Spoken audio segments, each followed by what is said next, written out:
Hi,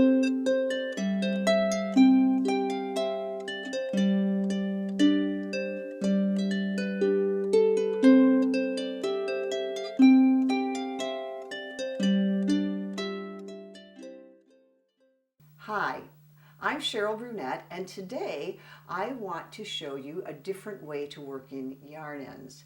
Duplicate stitch for garter stitch. When you're using garter stitch in objects that are meant to be reversible, like a scarf or an afghan, it's sometimes a little bit tricky to get rid of those yarn ends in an invisible way. I had some practice. This is an afghan that I recently finished for my son and his bride, who were recently married, and there are 50 squares in this piece. And I had no seams because I picked up and knit. I started with one square and then I picked up and knit the next one and picked up and knit the next one. But each of these squares had a beginning to the yarn and an end to the yarn. So I ended up with exactly 100 yarn ends.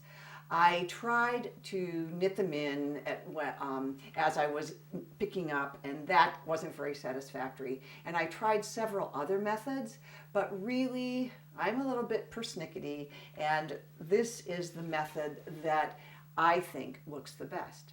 So I want to show it to you, and let's get started. The whole purpose of duplicate stitch is to duplicate the look of the stitches that you have in front of you. If it is a stockinette stitch, you duplicate by going in there, coming around, going under those two. I have already shown you how to graft. It's very similar to grafting.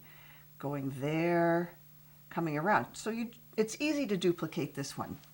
But you'll see that it's a little more tricky with garter stitch, which this is, because it looks a lot like reverse stockinette, which it is not. And the reason is, see how these purl bumps are stacked on one another? These purl bumps are stacked on one another. But if you pull this apart, you can see that there are knits under there, and then a little purl frown, and then a knit, which it was knit from this side. This one was knit from the other side, and that's why you have that purl bump. So when you do duplicate stitch, you have to be very careful to follow. And I've chosen this as the wrong side because remember, because garter stitch is the same on both sides of the fabric, you choose one that is less public. I mean, on a scarf or an afghan, that's up to you. It's half a dozen to one. And you can see that I've followed this. Here's the duplicate stitch on the reverse stockinette. So you can see that it looks different. You can see that I have two loops, whereas this one kind of looks like a knitted loop, but it's on the other side that you can really see the difference. Notice that you cannot see any stitches. Well, I mean, this is a different color yarn, so you can see it through there, but it's invisible on this side, whereas the duplicate stitch for your garter stitch is visible on this side. So let me go ahead and show you how I've done this. First of all, leave a long end. You should always do that, and when possible, break off the end rather than cut it.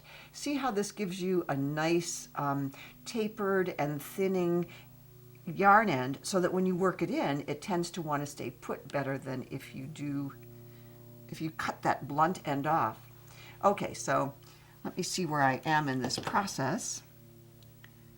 Oh, I'm at the point where I'm going to follow this up,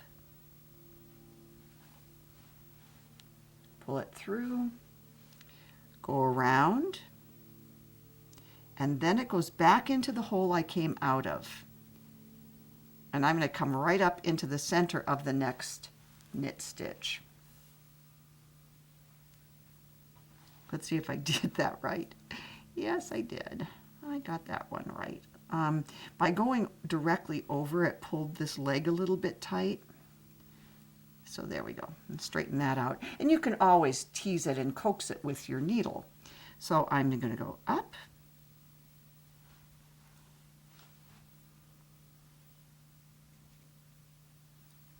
follow that little purl bump of a frown,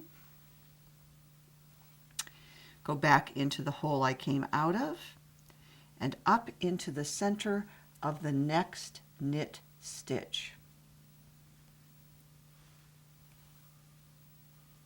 Of course, you would be using the same yarn rather than a contrasting color, but I think it's easier for you to see if I do it this way.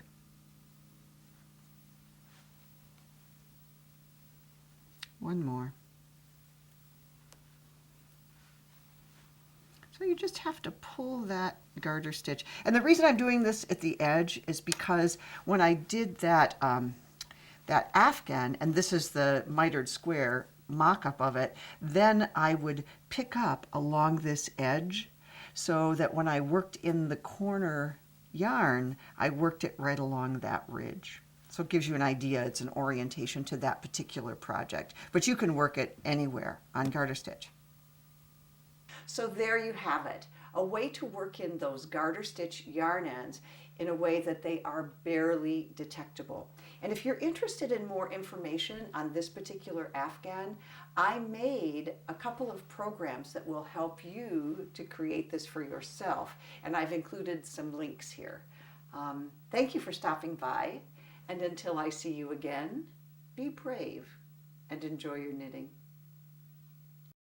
When you're working with garter stitch,